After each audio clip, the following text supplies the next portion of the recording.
Hi everyone, welcome to How To Guide. In today's video, I'll be showing you how to unfollow someone you're following on TikTok.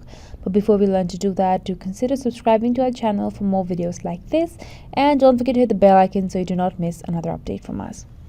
So to get started, we'll open the TikTok app.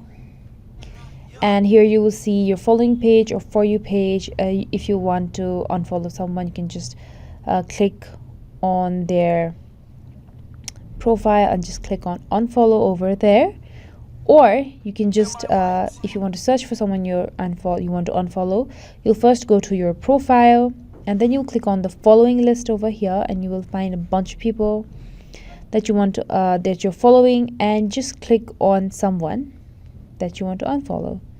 So if you want to unfollow PB Eons, you'll click on the following button, you'll click on that, and you'll be unfollowing them. So let's see, you're not following them anymore, but let's say if you're following, you can also click on the profile and click on this profile icon that's right beside the messaging option. So once you do that, you'll be unfollowed. So it's very easy to unfollow someone.